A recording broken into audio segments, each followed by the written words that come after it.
Y mientras tanto, les invito a que vayan ya abriendo sus Biblias al libro de Jueces capítulo 6. Jueces capítulo 6. Hace 15 días empecé a hablar acerca de la vida de Gedeón. Y esta mañana quiero continuar dando algunas descripciones de este juez, que en cierta forma muchos de nosotros nos parecemos a Gedeón. Jueces capítulo 6, y vamos a dar lectura desde el versículo, vamos a dar lectura al versículo 12. Jueces capítulo 6, versículo 12. Esta mañana, hermanos, leemos la palabra en el nombre del Padre, del Hijo y del Espíritu Santo. Y el ángel del Señor se le apareció y le dijo: el Señor está contigo, valiente guerrero. Estoy leyendo de la versión de las Américas, así es que tal vez va a sonar un poco diferente, o se oír diferente a la suya. Entonces Gedeón le respondió: Señor mío, si el Señor está con nosotros, ¿por qué nos ha ocurrido todo esto? ¿Y dónde están todas sus maravillas que nuestros padres nos han contado? Diciendo: ¿no os hizo el Señor subir de Egipto? Pero ahora el Señor nos ha abandonado y nos ha entregado en manos de los madianitas. Dígame usted si no es cierto que muchas veces nuestra forma de pensamiento es muy similar a la de Gedeón. En el contexto y más adelante también en el desarrollo de estos versículos, encontramos a un Gedeón temeroso, a un Gedeón con mucho miedo, y obviamente las circunstancias que no solamente él, su familia, pero todo el pueblo de Israel estaban viviendo, no eran circunstancias muy bonitas ni muy buenas. Hay que recordar que los enemigos se habían levantado contra los israelitas, es decir, los madianitas, y les venían y les atacaban. Israel no estaba fuerte, habían pecado contra Dios, se habían alejado de Dios, se habían vuelto a la idolatría, y Dios, respetando la voluntad de Israel, simplemente había quitado su cobertura de ellos. Y entonces el pueblo de Israel en ese tiempo, y Gedeón y su familia en ese tiempo, vivían con temor, vivían con angustia, vivían con miedo, vivían metidos en cuevas y en cavernas, habían hecho cuevas y hoyos, porque los madianitas venían y les robaban todo el trabajo de todo el año. Los israelitas sembraban todo el año, cultivaban, y cuando ya habían cosechado todo, los enemigos venían y les saqueaban y les robaban todo. Y perdían toda su cosecha. Y la Biblia dice que el pueblo de Israel empobrecía cada vez más. Claro, ¿cómo no? Si el enemigo le robaba todo. Ahora, dígame usted si no es cierto que muchas veces nosotros en algún momento de nuestra vida nos hemos sentido así, ¿verdad? Tenemos miedo, tenemos temor, tenemos angustias a circunstancias que estamos viviendo. Muchas veces nos encerramos, tal vez no son cuevas o cavernas físicas, pero son cuevas emocionales, cuevas espirituales, en las cuales nos encerramos porque tenemos miedo, porque vivimos con angustia. Alguien me puede decir si no ha tenido en algún momento algún tipo de temor o miedo desde el 2019 para acá, donde nos vimos enfrentados con este enorme gigante al cual se le llamó el COVID-19, el COVID-19. Mucha gente todavía, ya después de que casi 3 años, mucha gente todavía vive con miedo, y todavía vive con temor, y todavía vive encerrado en sus cuevas emocionales. Y la pregunta que debemos de hacernos es: ¿por qué el pueblo de Israel estaba o había caído a esta condición de vida? Si vemos unos capítulos anteriores, vamos a ver la historia de un pueblo israelita que había experimentado el poder sobrenatural de Dios. Desde el momento en que Dios saca a su pueblo Israel de Egipto y los libera por mano de Moisés, el gran libertador, y Dios empieza a obrar cosas sobrenaturales. Primeramente, en Egipto, Faraón no los quería soltar. Faraón quería tenerlos aprisionados, también como el mundo, y Satanás quiere tener a muchos de nosotros también en el mundo. Faraón es una tipología de Satanás y Egipto es una tipología del mundo. Y hay mucha gente todavía tal y aprisionada por el Faraón y por Egipto, por el diablo y por el mundo. Pero ¿qué hace Dios? Dios empieza a hablar y a soltar su palabra. Levanta a Moisés, envía 7 plagas o 10 plagas y empieza a ordenarle a Faraón: tienes que soltar a mi pueblo porque vengo a liberarlo. Bueno, Dios saca a Israel de Egipto sobrenaturalmente, pero el enemigo no se queda quieto. Y cuando Israel ya está en aquella disyuntiva, que por un lado viene el ejército de Faraón porque quieren regresarlos a Egipto, y luego enfrente tienen el Mar Rojo con casi 1,5 millones de personas, entre ellos niños, ancianos, personas inválidas, personas ciegas, personas con necesidades físicas. Y ahora, ¿qué hacemos? ¿Qué hace Moisés con este 1,5 millones de personas? ¿Qué hacemos? Y muchas veces nosotros nos sentimos así. Dios nos saca del mundo, Dios nos libera del Faraón, pero luego nos enfrentamos ante la realidad de mares frente a nosotros, hablando simbólicamente, circunstancias adversas, aguas que a lo mejor son demasiado profundas, y decimos: ¿y ahora cómo voy a poder pasar estas aguas tan profundas? Mi circunstancia de vida no me da la capacidad para poderlo hacer. No tengo los recursos, no tengo la habilidad. Pero ahí es donde muchas veces Dios manifiesta su poder. ¿Cuántos dicen amén a esto? Amén. Y aquellas cosas que nosotros no podemos hacer en nuestra capacidad y en nuestra fuerza, tenemos a un Dios poderoso que sí sabe hacerlo. Y el Señor, ¿qué hace? Hablando con su palabra y su poder, sopla. El Espíritu de Dios sopló, abrió los mares para que el pueblo de Israel pasara, y dice la Biblia, en seco. Esto es algo sobrenatural, algo que no se puede realizar con una hazaña humana. Tiene que ser el poder de Dios activo, haciendo ese maravilloso milagro para que el pueblo de Israel pase. Posteriormente, el pueblo de Israel llega al desierto. Un camino que pudo haber sido de 11 días para llegar a la tierra prometida se convierte en 40 años. ¿Por qué? Porque el pueblo de Israel tenía un corazón duro. La Biblia dice en el libro de Hebreos capítulo 4 que su corazón era un corazón duro. Y no oyeron la voz de su Espíritu Santo. Muchas veces a nosotros también nos pasa lo mismo. Dios nos ha prometido una tierra que fluye leche y miel. Y Dios posiblemente nos puede llevar a ese lugar en cuestión de minutos, en cuestión de horas, cuestión de días o semanas. Pero a veces se nos alarga tanto. ¿Por qué? Porque dudamos y porque nuestro corazón se vuelve duro y se despega del propósito y la voluntad de Dios. Pero Dios es tan grande en misericordia que no abandona a su pueblo. Y a pesar de que Israel en el desierto endureció su corazón, Dios no lo abandonó. Y en medio del desierto tuvieron sed y Dios les dio agua a beber. Y les dio agua a beber de una roca, de una peña. Quiero recordarles que esa peña hoy en día es nuestro Señor y Salvador Jesucristo. Y el agua de vida está fluyendo de Jesús todavía. ¿Cuántos dicen gloria a Dios por eso? Tenía hambre el pueblo de Israel. Ya para ese tiempo se había multiplicado, ya habían pasado algunos años. Recuerden, fueron 40 años en el desierto. Y el pueblo de Israel tenía hambre, y Moisés se veía amenazado inclusive de muerte por el pueblo de Israel. Y algunos le criticaban, le decían: si eres un buen líder, ahora ¿por qué entonces no tenemos que comer? En Egipto teníamos cebolla, en Egipto teníamos ajo, en Egipto comíamos carne.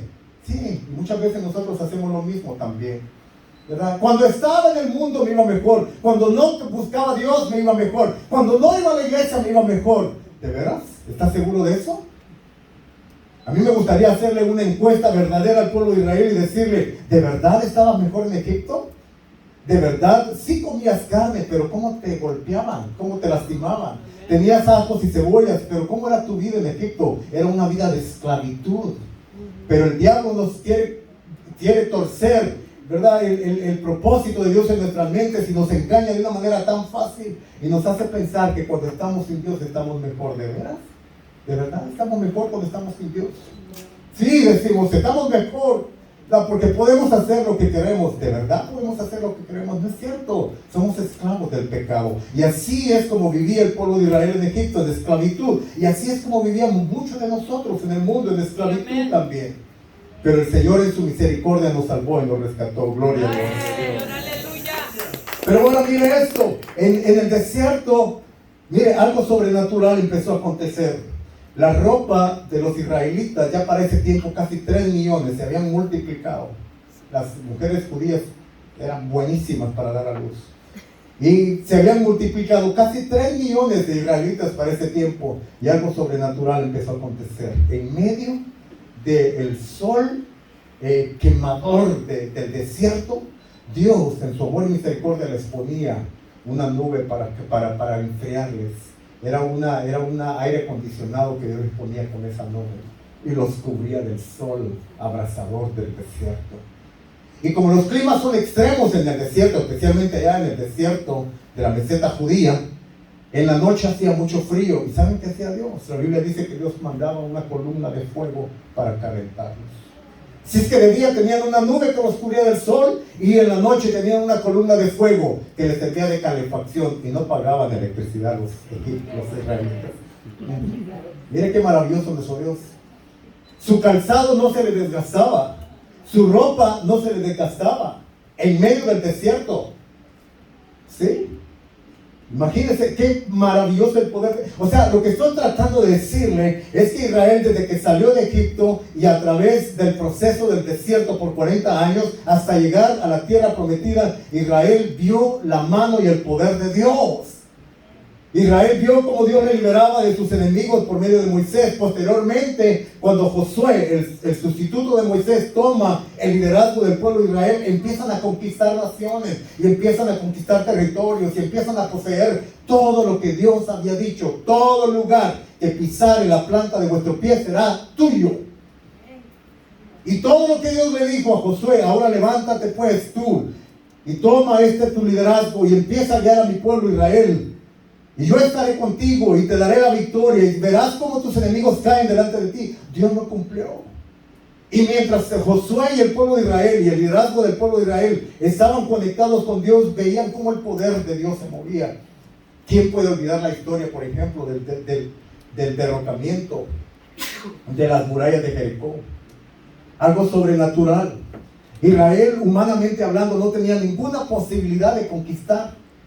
Sin embargo, Dios hizo que esas murallas cayeran al suelo. ¿Saben por qué? Porque para Dios no hay nada imposible. Y Dios le dijo al pueblo de Israel y a Josué su líder: den 7 vueltas alrededor de los muros. Y al número 7 ustedes van a alzar su voz y van a gritar. Y cuando ustedes griten, yo voy a obrar. Sobrenaturalmente el pueblo de Israel caminó como Dios le dijo. Josué obedeció la voz de Dios y al dar las 7 vueltas, el número perfecto, el número 7, dar las 7 vueltas, ellos gritaron. Toda la gente de la ciudad los miraban desde arriba del muro y les decían: están locos, están chiflados, se les fue la baranda, ¿qué les pasa? Están tan tontos. Muchas veces también así lo ven a ustedes cuando usted le habla de milagros a la gente, cuando usted le dice: Dios me puede sanar, Dios puede estar conmigo, Dios. ¿Qué le dice a mucha gente a usted? Están locos, están chiflados. Pero ¿cuántos saben que Dios es un Dios poderoso? Dios puede obrar. El pueblo de Israel entonces da el grito conforme Dios le había dicho y ven la mano de Dios y todas esas murallas que dicen los historiadores, para que tengan una idea, en las murallas eran tan anchas y eran tan grandes que podían transitar. Era como una carretera de doble vía hoy en día, para que tengan una idea, de 2 sentidos. O sea, eran anchísimas las murallas. Y ahí podían dar gente, caminar gente, y podían andar los carros de caballo y todo eso. Así de enormes eran las murallas. Pero cuando Dios dio su grito de guerra, esas murallas cayeron. El terremoto de Dios vino y derrumbó. El pueblo de Israel miró la gloria de Dios de una manera sobrenatural. Pero ahora estaban apartados de Dios ya en los tiempos de los jueces. Hasta este momento ya había levantado el Señor 5 jueces. Y a través de la vida de cada uno de esos jueces, Dios venía y liberaba a los israelitas. Pero el problema de los israelitas era que una vez que Dios les daba la victoria, les liberaba, le daban la espalda a Dios y se volvían a los ídolos. Es muchas veces lo que nos pasa a nosotros. Cuando Dios nos bendice, cuando Dios nos da, cuando Dios es benevolente, cuando Dios es bueno, nos olvidamos de Dios, le damos la espalda a Dios y nos volvemos al mundo. Ay, Señor. Y luego nos preguntamos: ¿por qué me está pasando esto a mí?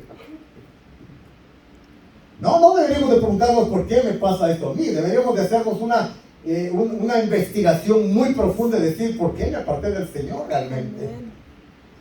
No voy a hablar de esto porque hablé hace 15 días, pero la idolatría es uno de los pecados que ofenden más a Dios como ningún otro pecado. Y el problema de Israel en los tiempos de Gedeón es que estaba viviendo una vida de idolatría. Ya lo dije en la semana antepasada. Idolatría es sustituir a Dios por otros dioses, colocar otras cosas. Y muchas veces nosotros decimos, yo no soy idólatra, yo soy cristiano, pastor, yo voy a la iglesia evangélica. Antes, cuando iba a la otra iglesia, entonces sí era idólatra. No es cierto. A veces nosotros somos buenos para juzgar y condenar. Los católicos, ¿cómo son de idólatras? También muchos de nosotros lo somos. Pero nosotros no adoramos imágenes en paredes, no tenemos santos, no, pero tenemos muchos ídolos dentro de nuestros corazones. Adoramos ídolos de carne y hueso. Adoramos carros, adoramos casas, adoramos, no sé, tantas cosas. Todo aquello que ocupa el lugar de Dios en nuestra vida es un ídolo. Entonces también los evangélicos tenemos problemas de idolatría. Y tenemos que pedirle a Dios que nos ayude a poder entender qué es este pecado realmente, porque eso aleja a Dios de nuestras vidas. Es decir, Dios no se va de nuestras vidas, pero nosotros nos alejamos de Dios. Ahora, quiero rápidamente hablarles acerca de algunas características de la vida de Gedeón, porque muchos de nosotros nos parecemos a él, ¿no? Un hombre con problemas de baja autoestima. No, Señor, soy muy chiquito. No, Señor, mi nación, soy de la tribu más pequeña. Y así muchas veces, no, soy latinoamericano, soy de México, soy de Centroamérica o de Sudamérica. No, mi familia no tiene recursos. No sé hablar, no tengo residencia ni ciudadanía americana. Muchas veces nuestra mentalidad está por debajo de las expectativas de Dios para nosotros. A veces vivimos por debajo de lo que Dios espera de nosotros, y así era Gedeón también. Gedeón estaba viviendo una vida por debajo de las expectativas de Dios. Mira, Dios le dice, por ejemplo, en el versículo que leímos, varón esforzado y valiente. ¿Yo esforzado y valiente? No, Señor, ¿qué va? Yo no soy esforzado ni valiente. Mira cómo estoy viviendo aquí, metido y encerrado en la cueva, porque tengo miedo. Porque le tengo miedo a mis enemigos, le tengo miedo a los madianitas, porque le tengo miedo a esto, a lo otro. Y así también nosotros. Entonces, este hombre refleja de alguna manera muchas características que nosotros tenemos. Echémosle un vistazo a ellas. Jueces capítulo 6, verso 12. Ahí vemos, el verso 11, perdón. Vemos que Gedeón era hijo de Joás.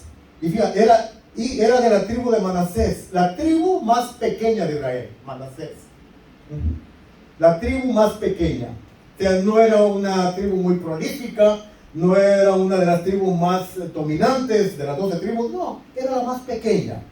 Número 2, en sus días Israel había abandonado a Dios y por lo tanto estaba débil, atemorizado por ladrones madianitas, los cuales saqueaban y destruían el fruto y les robaban su cosecha y les robaban sus animales. Jueces capítulo 6, versículo 1 al 5. Esta era la condición de vida de Gedeón y el pueblo de Israel en ese tiempo. Número 3, esto causaba que vivieran en tiempos de mucha aflicción. Aflicción, esta palabra tal vez hoy en día la pudiéramos traducir a otro término. Estaban muy temerosos, estaban con mucha ansiedad. Una palabra que está de moda hoy en día, ansiedad. Dicen los expertos que cada vez más personas buscan ayuda por causa de la ansiedad en la cual viven. Y la ansiedad genera un sinnúmero de otros problemas también, taquicardia, enfermedades renales y muchas otras cosas. La enfermedad del estrés causa depresión, es otra enfermedad de hoy en día también. Los hijos de Israel vivían totalmente en aflicción, vivían llorando, lamentándose, quejándose, vivían en altos niveles de decepción de la vida. Muchos de ellos se quitaban y se suicidaban inclusive, porque no querían vivir. Es lo que está sucediendo en nuestra sociedad hoy en día. Hace unos días íbamos para allá, para el sur de la bahía con mi esposa, y iba alguien más con nosotros, y de repente empezaron a pasar carros de policía, y casi allá por el aeropuerto de Los Ángeles, el aeropuerto internacional, y era porque una persona, era un hombre anglo, blanco, se quería tirar de un puente. Y en ese momento, con hermano Reyes, y empezamos a orar, Señor, ayuda, Señor, por favor, háblale a este hombre que no haga eso. Y la pregunta que viene es, ¿en qué nivel de depresión o estrés estaba este hombre para quererse lanzar de ese puente desde arriba, de no sé cuántos metros de altura? Y así muchas personas. Él se miraba un poco mayor, pero en los índices que nos dan los expertos, dicen que los jóvenes se están ahorita suicidando. Los adolescentes se quieren suicidar. Mucha gente se quiere quitar la vida por el alto nivel de estrés que hay en nuestra sociedad en la cual vivimos. Así vivía Gedeón y el pueblo de Israel en su tiempo. Pero miren lo que sucede aquí. Dios, en su infinita misericordia, aún en la condición de Gedeón, a pesar de que él no podía verse como Dios lo miraba, Dios empieza a obrar en el corazón de Gedeón. En Jueces capítulo 6, verso 11, vemos que el ángel de Jehová se le aparece y lo llama a Gedeón. Y lo llama. Y le dice, tú eres la persona indicada. ¿Yo? Sí, tú. No, yo no, Señor. Yo no puedo, Dios. Yo no. Y luego el ángel del Señor le dice, sí, tú eres. Fíjate, Gedeón inclusive le pone condiciones a Dios. Y le dice, bueno, si soy yo, entonces dame pruebas, Señor. A ver, quiero saber, quiero estar seguro que tú me estás llamando. Por supuesto, antes de decirle sí al llamado de Dios, empieza a darle algunas quejas a Dios. Por ejemplo, en Jueces capítulo 6, verso 3, él se queja, Señor, ¿cómo tú me estás llamando si nos has abandonado?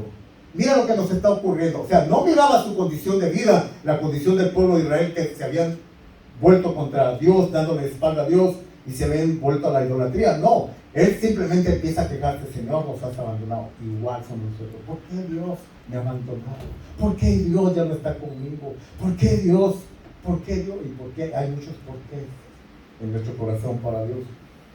Seguramente hay una respuesta de Dios para todos esos porqués que nosotros tenemos.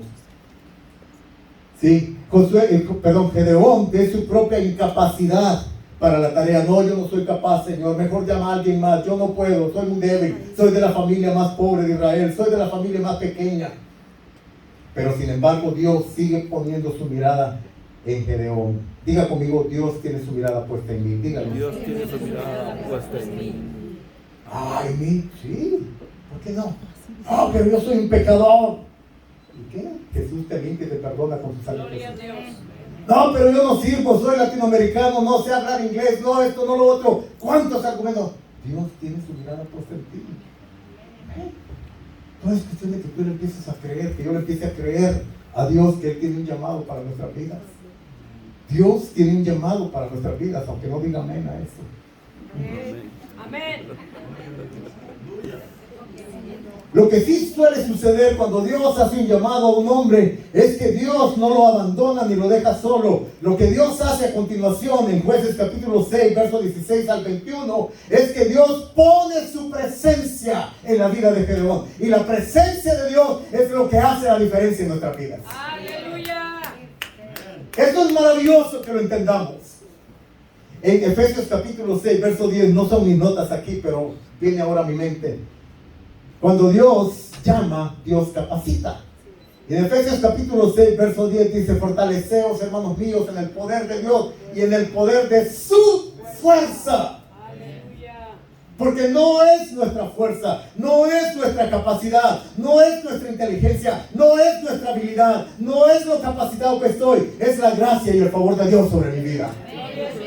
Es la presencia del Espíritu Santo en nuestras vidas. Por eso Moisés, entendiendo bien esto, decía, Señor, si tu presencia no ha de ir con nosotros, mejor no nos saques, Dios.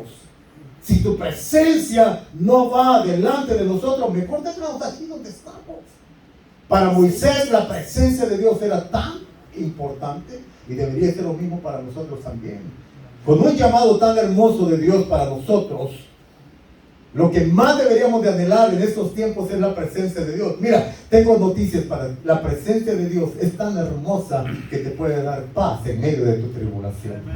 La presencia de Dios es tan hermosa que te puede dar y traer guía o guianza en medio de tu confusión y en medio de tu oscuridad tenebrosa de tu mente. Cuando no sabes qué hacer, la presencia puede ser la lámpara de Dios a tus pies y lumbrera tu camino. La presencia de Dios es tan poderosa, la Shekinah de Dios es tan poderosa que te defiende de tus enemigos y tus adversarios.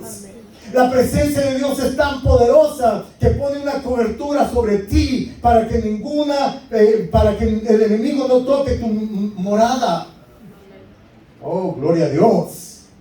Gloria a Dios. Yo tenía una pregunta, porque en el 2019, cuando recién empezaba esta cuestión del COVID, a mí me dio el COVID. No sé si ya les he contado, pero me empezó mi hijo Abraham, después Isaac, después mi esposa, y todos estaban ahí con el COVID. Y yo era el Uber Eat. Yo era el que andaba trayendo la comida y yo decía, oh, gloria a Dios, el Señor me está guardando. Y de repente, ¡pum!, que me da muerte. Y fue el que más malo me puso. Pero, y yo en medio de la enfermedad, cuando no podía respirar y todo eso, yo le dije al Señor, Señor, tu palabra dice que ninguna plaga tocará mi morada. ¿Y por qué estoy así, Señor? Y el Señor me reveló algo hermoso en ese día. Me dijo, ¿cuál es la morada del espíritu? Y dije, pues, mi corazón, mi espíritu. ¿Cómo estás ahí en tu espíritu? Porque tu cuerpo puede ser tocado, pero tu alma y tu espíritu no pueden ser tocados por ninguna plaga.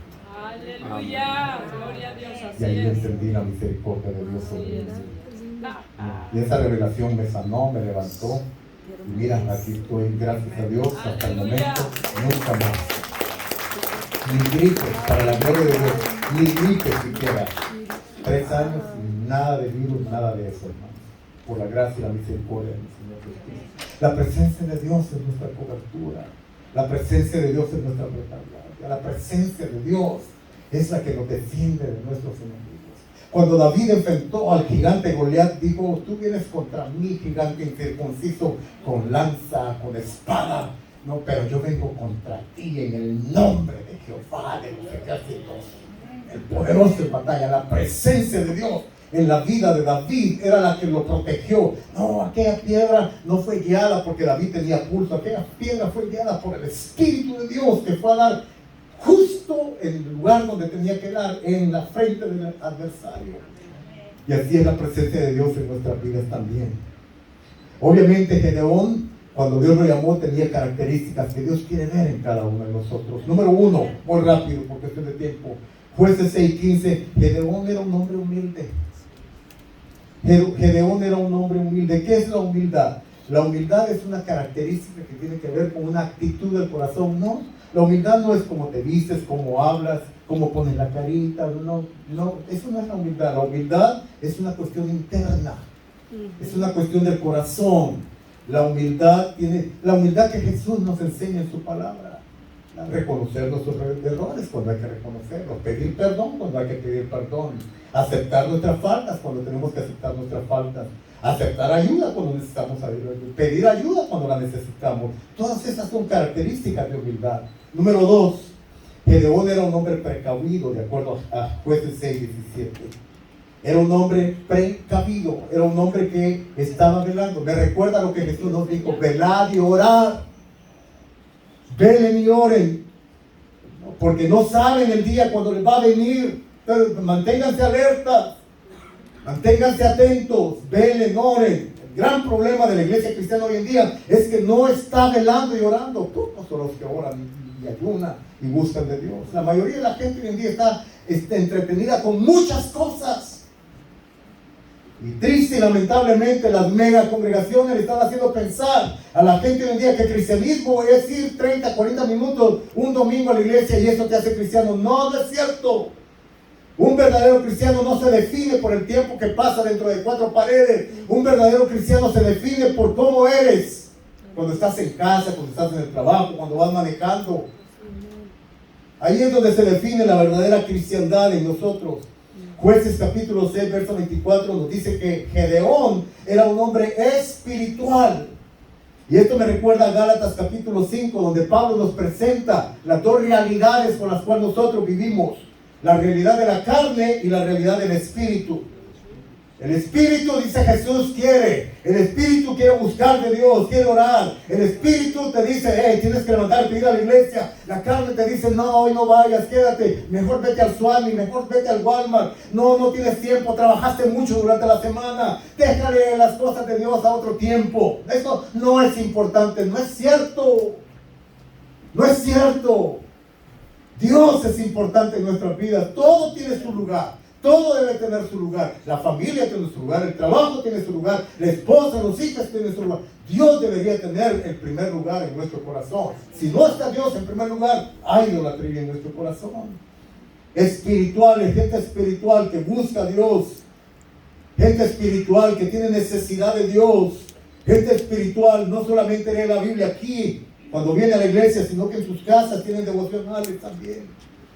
Algo muy importante, número 4. Jueces capítulo 6, verso 17, dice que Gedeón era obediente. Obediente. Esa es una palabra muy difícil de digerir hoy día. Ay, no, obediente. ¿Qué significa obediencia? Bueno, pues hacer caso a todo lo que nos indican. Pero es algo por lo cual batallamos hoy en día. ¿Sabe por qué? Por nuestra autosuficiencia. Somos personas que pensamos que lo sabemos todo. Somos personas que pensamos que tenemos todo a nuestro favor. Y eso muchas veces nos hace personas independientes y no obedientes a la voluntad y el propósito de Dios. Número 5. Esta cualidad de obediencia era la que provocaba en Gedeón que se convirtiera en un hombre que recibía inspiración divina, que es muy importante en tiempos de ataques y pruebas. Un hombre que recibe inspiración divina. ¿Sabes cuál es verdaderamente el antídoto para los miedos que hoy en día, con los cuales nos enfrentamos hoy en día? Es la inspiración divina. Es la inspiración divina, la inspiración de que en las manos de Dios estamos seguros. Esa es una inspiración divina. Amén. ¿Sí?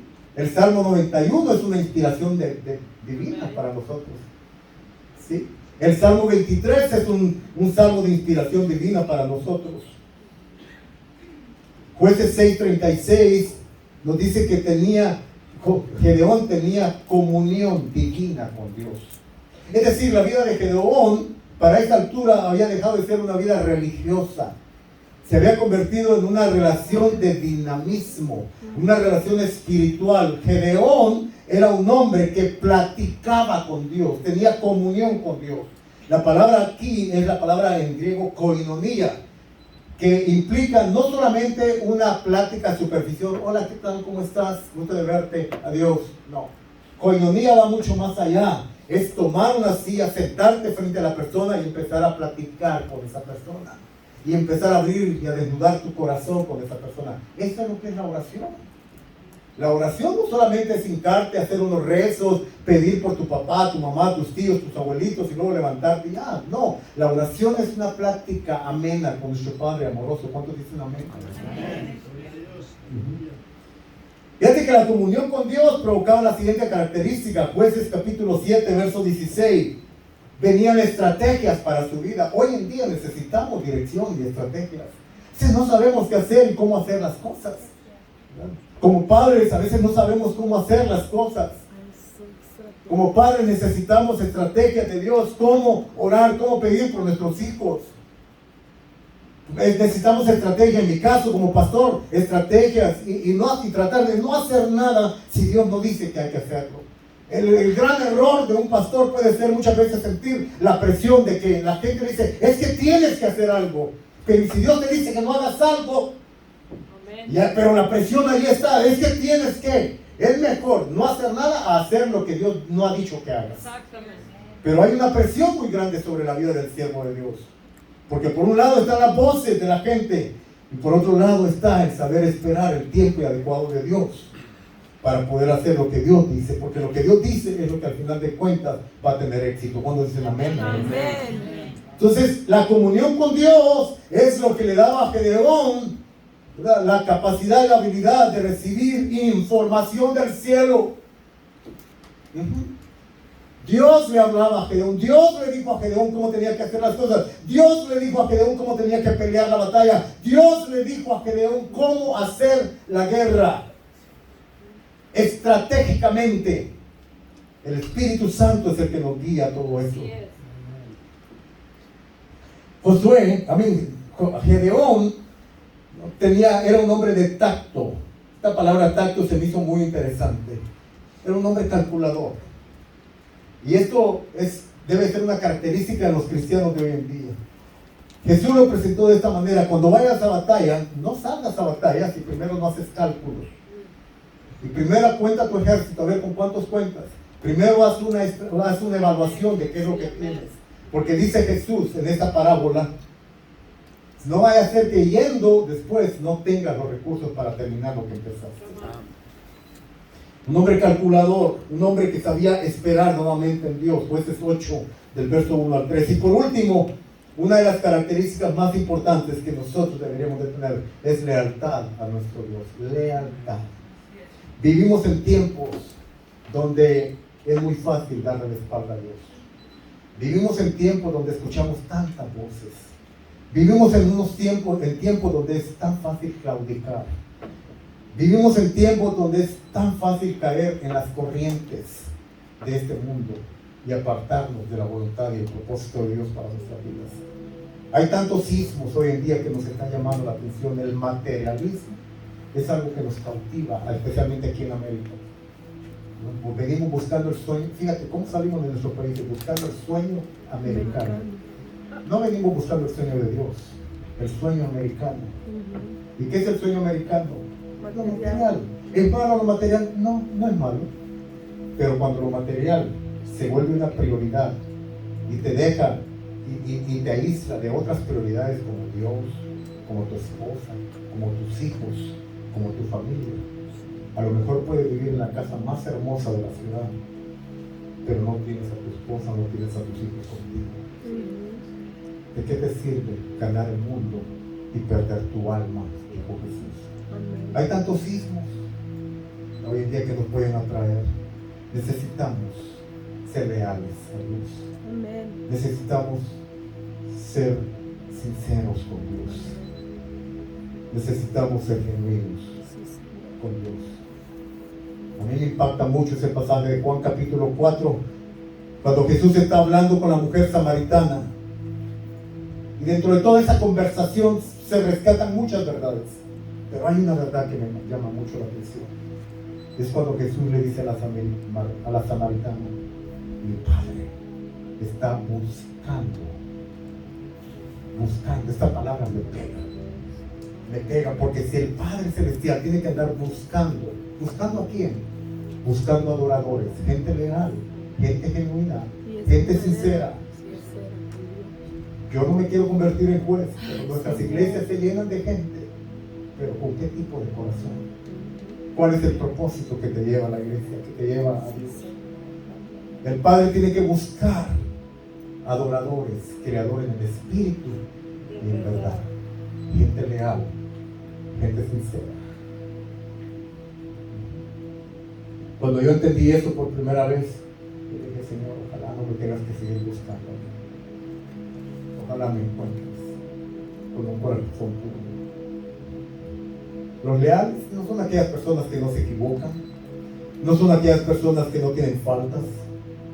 Tenemos muchas faltas, a lo mejor más que otras personas, pero los leales son sinceros, son genuinos. David era una persona leal, y era leal no porque no tenía faltas. David tenía una cantidad de faltas.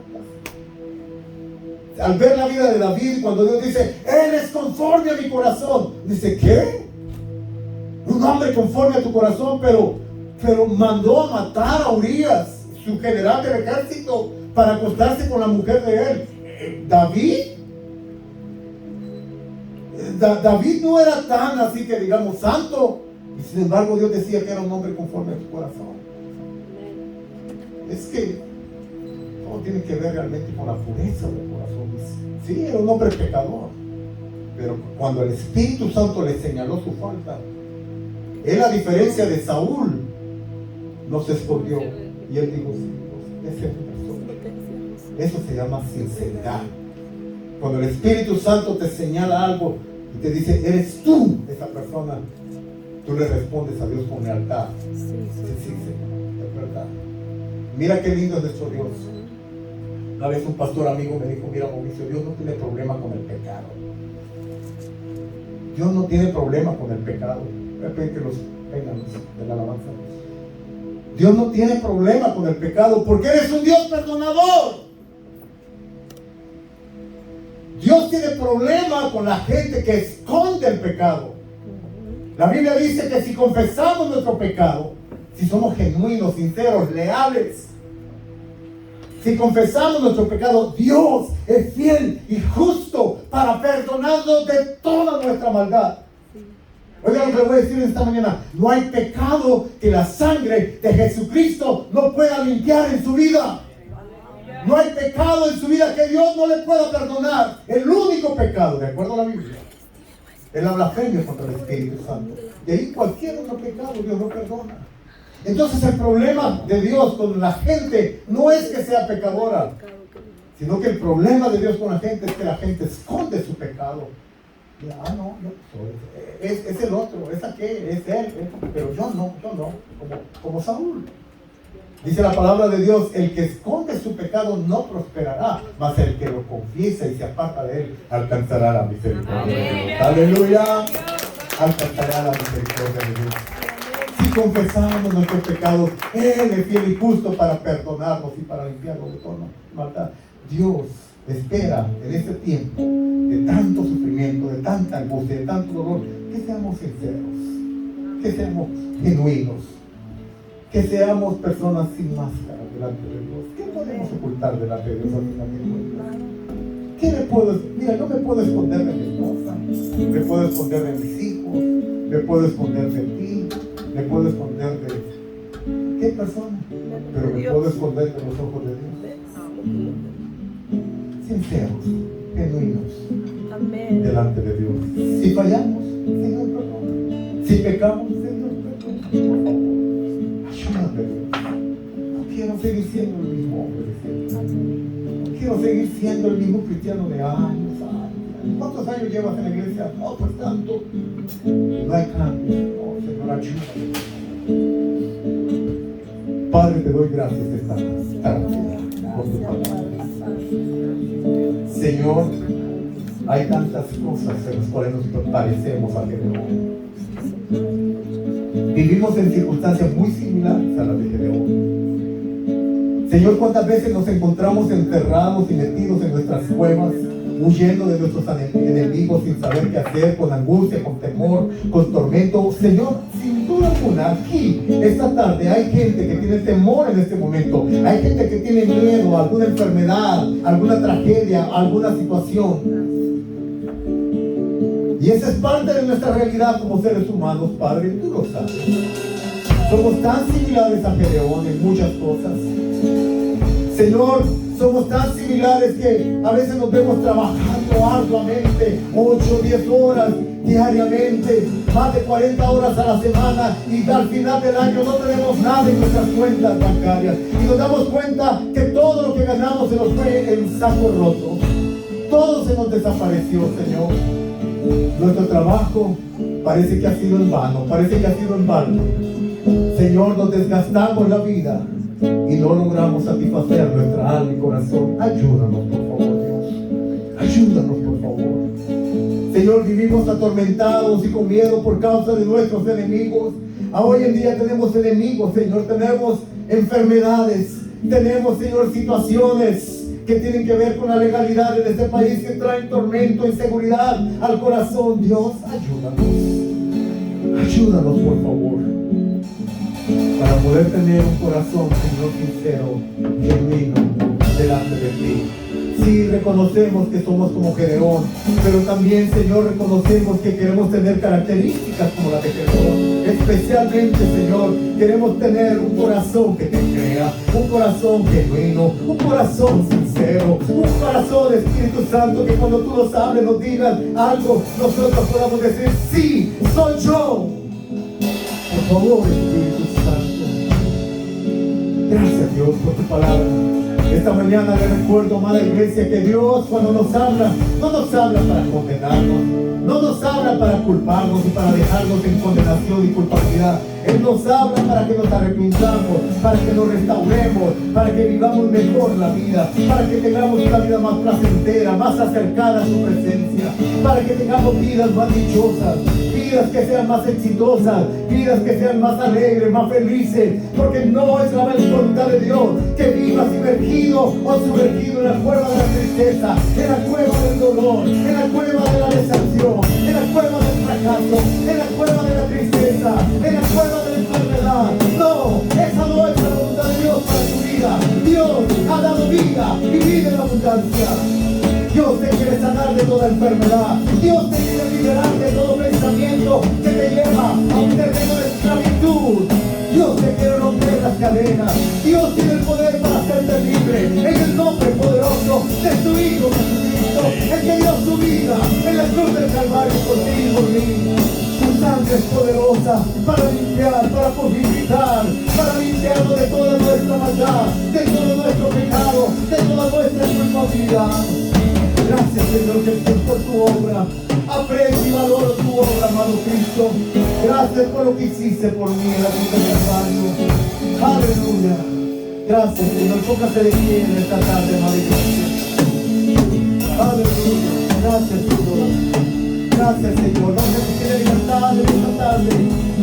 Antes de salir de este lugar, levantar tus manos al cielo y decir: Dios, ayúdame.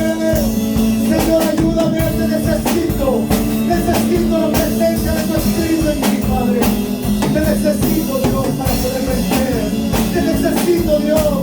Ya no quiero vivir fracasado.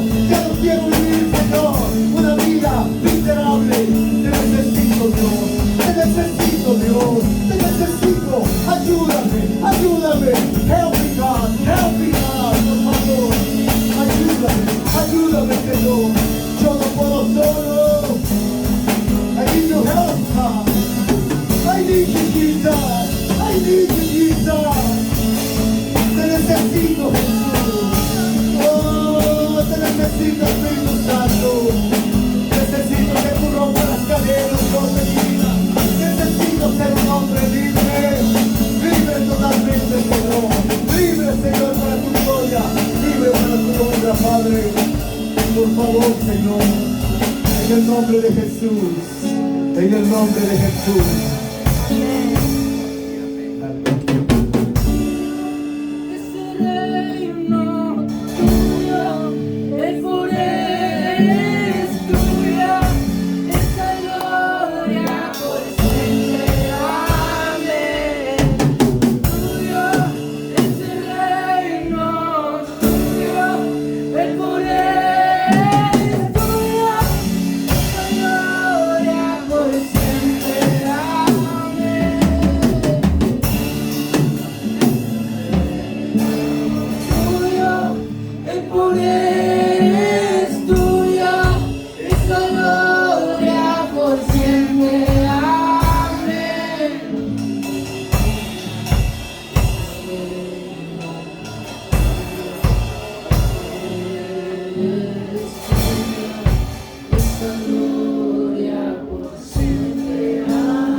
Señor, nos despedimos de este lugar. Te pedimos, Señor, que tú lleves a cada persona a su casa con bien. Bendícele, Señor, y que la palabra se guarde en nuestros corazones, Señor. Gracias por el hermoso día que nos das para disfrutarlo en familia y que así sea, Señor, en el nombre de Jesús. Amén. Amén.